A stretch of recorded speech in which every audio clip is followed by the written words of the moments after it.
Hello, I'm Alex Araujo, Fund Manager of the Global Listed Infrastructure Fineco Asset Management Fund.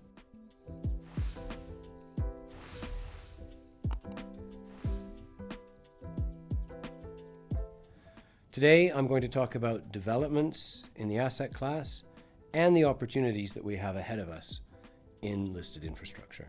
2022 was a phenomenal year for listed infrastructure and for the Global Listed Infrastructure FAM fund relative to the global equity market, which itself had a quite difficult year. 2023 has been very different. It's been something of a perfect storm for the asset class.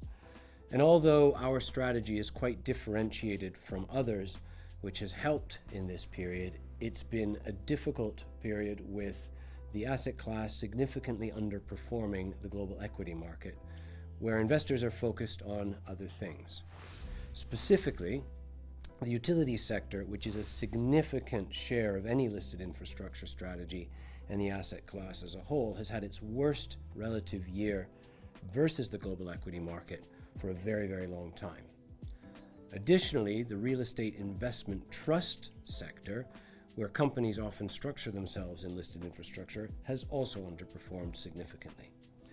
Much of this has had to do with negative sentiment around interest rates, which have been rising on the back of inflationary pressures, with monetary policymakers around the world tightening monetary policy and pushing long-term bond yields higher throughout this year. In these types of circumstances, we are aiming to always rotate capital into the more opportunistic parts of the market. Much of the weakness in utilities, in real estate investment trusts, and in companies with exposure to the energy transition has come as a result of higher long-term interest rate sentiment and the negativity around that. And what we do is we rotate capital into companies, equities, where we believe that the weakness is overdone. This is our job. It's to take risk and to increase exposure where we have high conviction, and that's exactly what we've done. So we've moved capital into digital infrastructure businesses, many of which are structured as real estate investment trusts. We've also been increasing our exposure to companies in transition that are transitioning their energy generation from more carbon-intensive forms into more renewable forms, and into the utilities sector as a whole. We also have a segment of the portfolio which is differentiated within the asset class called social infrastructure, which includes hospitals, long-term care facilities, life sciences infrastructure, and civic infrastructure, where opportunities exist as a result of negative sentiment around interest rates. And that's been going up within the portfolio. So again, always rotating capital within our existing holdings, but also adding new holdings where we have high conviction. We've also added 3 new holdings to the strategy where we see opportunity as a result of negative market sentiment.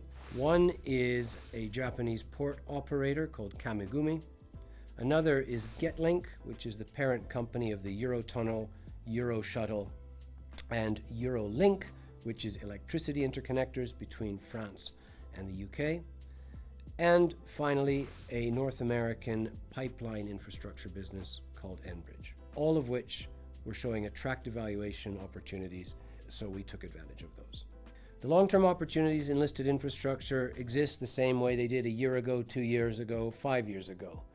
The energy transition and energy security remain critical to the future of society and the planet, and infrastructure is at the center of that solution. The electrification of transport, the need for digital communication, social infrastructure, a more circular economy. All of these things have opportunity for the infrastructure kinds of businesses that we invest in with a very long-term and exciting outlook.